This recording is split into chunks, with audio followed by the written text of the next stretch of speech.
Now, let's talk about peripartum complications.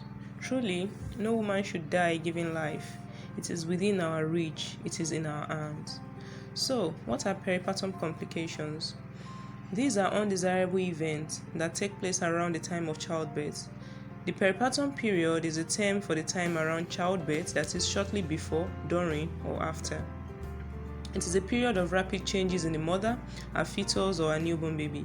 Various adverse events could occur to the mother and her fetus around this period. There are many changes that occur during the peripartum period, and these changes could have effects on either the mother or the child or both of them.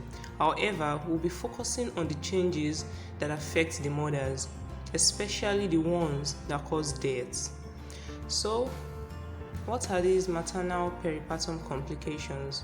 They include bleeding, infection, hypertension, thromboembolic diseases, that is disorders that affect the blood vessels and the blood clotting system, failure of labor to progress to another stage. It could also be because of perineal tears, premature rupture of membranes, and some other things like that. Now, majority of the factors contributing to maternal death have their origin in the critical hours of childbirth and shortly after childbirth. Hence, the reason we are raising awareness so that women can take well-informed choices about their childbirth. Let every woman have their baby in the hospital. So, first of these complications is postpartum hemorrhage. This is the bleeding from the genital tract in excess of 500 ml at any time following childbirth. 500 ml is about 1 sachet of pure water.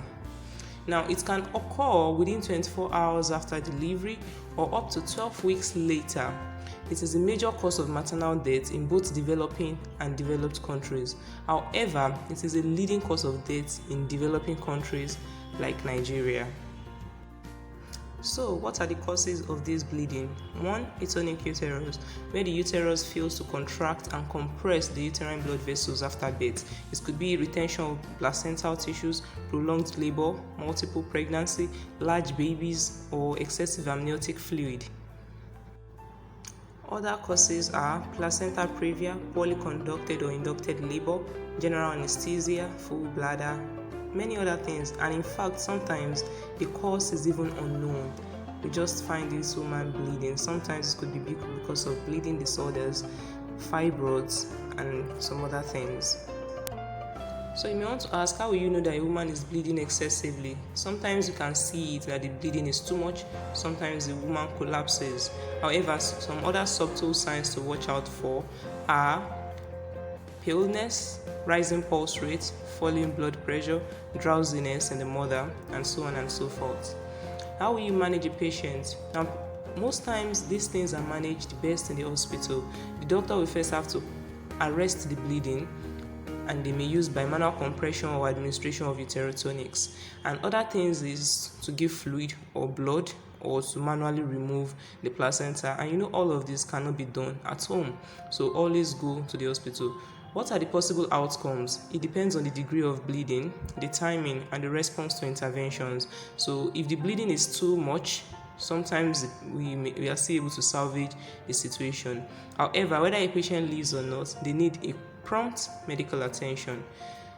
Now, the second thing is postpartum infections.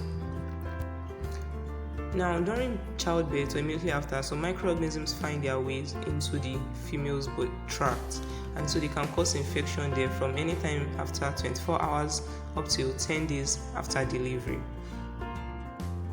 These infections are caused by many microorganisms, many bacteria, and so it could be any one of them.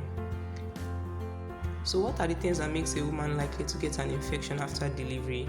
Cesarean section, premature rupture of their membranes, prolonged labor, malnutrition, diabetes, urinary tract infection, vaginal tears, cervical tears, infected episiotomy, multiple vaginal examinations. If the woman is immunodeficient, maybe HIV, or when there are retained products of conception in the woman's womb. Now, what are the signs and symptoms?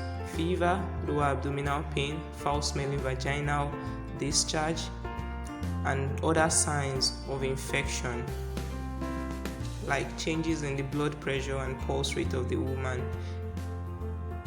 Because infections can progress and get into the bloodstream, we try to manage it through prevention. So prevention includes proper asepsis procedures during labor, delivery, and periods after labor. Sometimes if the woman is also at a high risk, they may administer antibiotics. With proper management with antibiotic therapy, patients do very well. However, in some cases when it gets really worse, we may lose the patient to the infection.